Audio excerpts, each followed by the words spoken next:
Good morning students.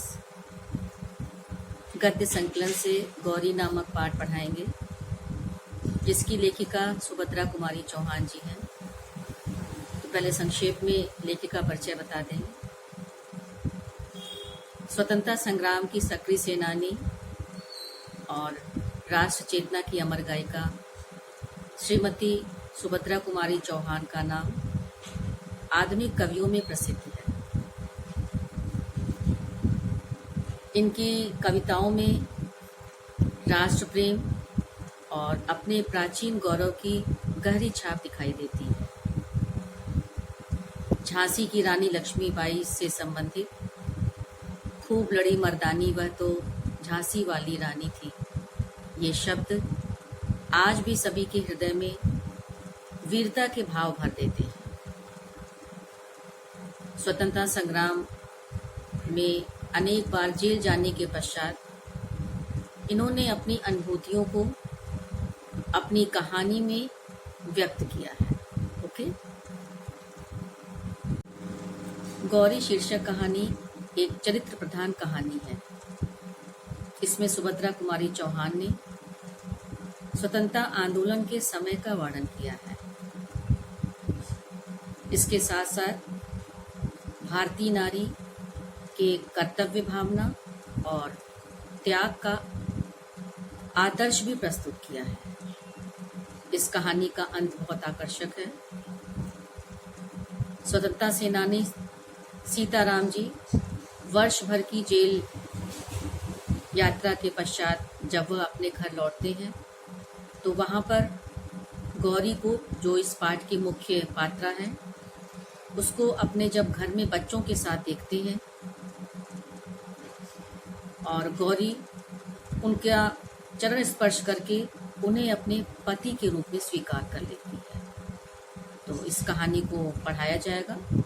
Okay. See here, ये पहला paragraph पढ़ाएंगे।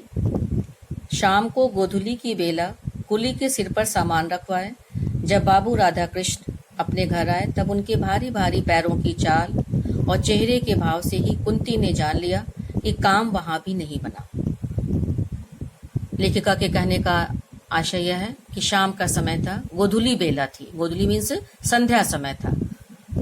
और गोधूली बेला इसलिए कहा गया है कि जब जो मवेशी होते हैं, जब खेत चर के जब वापस लौटते हैं, संध्या समय वे वापस लौटते हैं, तो उस बेला को, उस समय को गोधूली बेला कहा जाता है।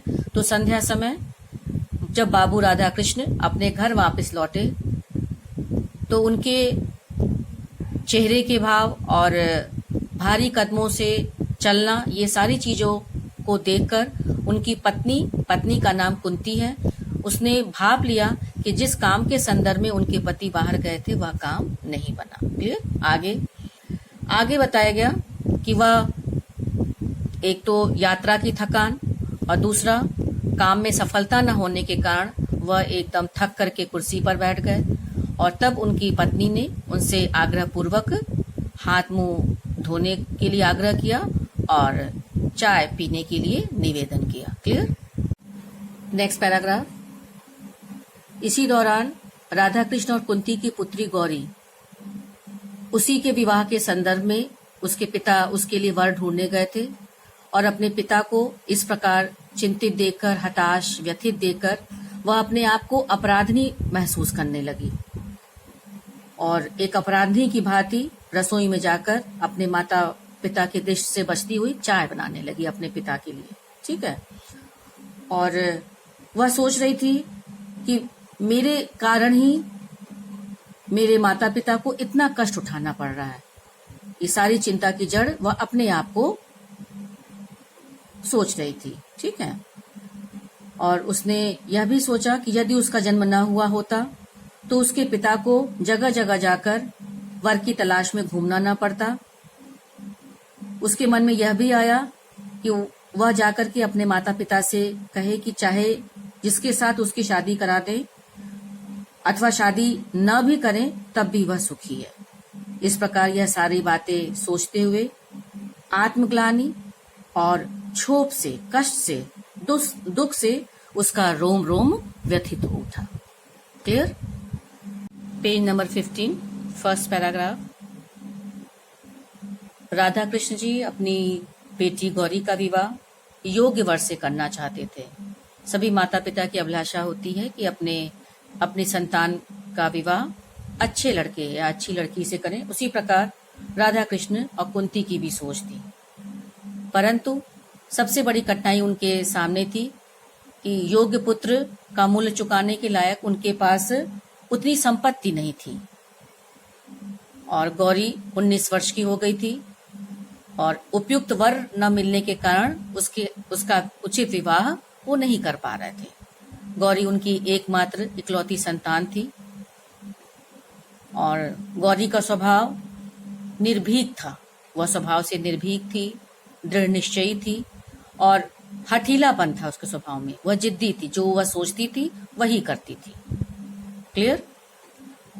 साथ में लेखिका ने गौरी के स्वभाव में के बारे में यह भी बताया कि अपने माता पिता की परेशानी देखकर उसके मन में आता था कि अपने माता पिता से वह जाकर कह दे, और 1000 बार यह बात कहने के लिए वह निश्चय भी कर चुकी थी कि वह विवाह नहीं करेगी, और अगर विवाह करना भी है तो उसके पिता जो योग्य वर तलाश रहे हैं, चाहे वो किसी प्रकार का भी लड़का हो, वह उससे विवाह कर देगी। सभी में वह राजी है, परंतु यह विचार वह अपने जबान से नहीं निकाल पा रही थी, क्योंकि उसके अपने यह जो एक संकोच था और लज्जा थी, उसके कारण यह अपने मन की बात अपने पिता से वह नहीं कर पा रही थी। भले ही 1000 बार उसने निश्चय किया कि अपने पिता से जाकर के अपने मन के सारे विचार को, सारे उद्गार को उनसे कह देगी, लेकिन नारियों का स्वभाव जो संकोच होता है, लज्जा होती है, वह चाह करके भी अपने पिता से अपने मन की बात को नहीं कर पा रही थी। क्लियर? Next paragraph. गौरी अपने आप को अपराधी महसूस करते हुए, अपने अपराध भाव के कारण वह अपने पिता का सामना नहीं कर पाई और चुपके से दूसरे कमरे में चली गई। और इधर उसकी माता कुंती भी अपने आप को अपराधनी महसूस कर रही थी। उसे लगा कि उसने ऐसी कन्या को जन्म दिया जिसके लिए उसके उचित वर के लिए उसके पिता को परेशानी का सामना करना पड़ रहा है। इसलिए उसने बड़े डरते डरते राधा कृष्ण से पूछा कि जहां वह कहे थे वहां बात बनी कि नहीं। Clear? Next page number 16, see here, first paragraph. जब कुंती ने अपने पति से उस लड़के के बारे में पूछा, तब राधा कृष्ण ने बताया कि वह लड़का नहीं आदमी है, और उसकी बेटी गौरी के साथ वह मामूली चपरासी की तरह दिखेगा।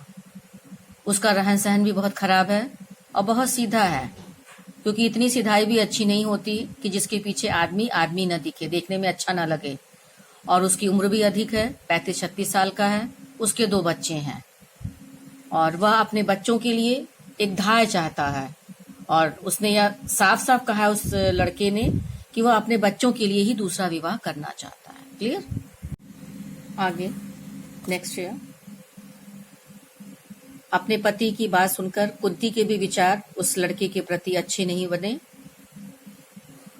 लेकिन राधा कृष्ण ने उसके बारे में और चीजें बताते हुए कहा कि वह आदमी कपटी नहीं है और उसका हृदय दर्पण की तरह साफ है, और उसके पहनावे के बारे में बताया कि उसकी जो वेशभूषा, वह खादी कुर्ता, गांधी टोपी, और उसकी फटी चप्पल को देख करके जैसा लगता है कि मानो वह नेता बनने योग्य है, किसी का दूल्हा बनने योग्य नहीं है। और उसके तनख्वाह के बारे में बताया कि उसकी 30 रुपए कुल तनख्वाह है। कांग्रेस दफ्तर में सेक्रेटरी का काम करता है, 3 बार जेल जा चुका है, आगे भी वह चला जाए कोई ठिकाना नहीं है। क्लियर? और उसने अपनी पत्नी से यह भी कहा कि ये सारी चीजें मैं उसको देख करके आया हूं, फिर भी मैंने उसे संडे को बुलाया, इतवार को बुलाया है, और मैं चाहता हूं कि तुम लोग भी उस लड़के को देख लो और जिससे तुम लोग भी बताओ कि यह रिश्ता बेटी गौरी के लिए उपयुक्त है कि नहीं है।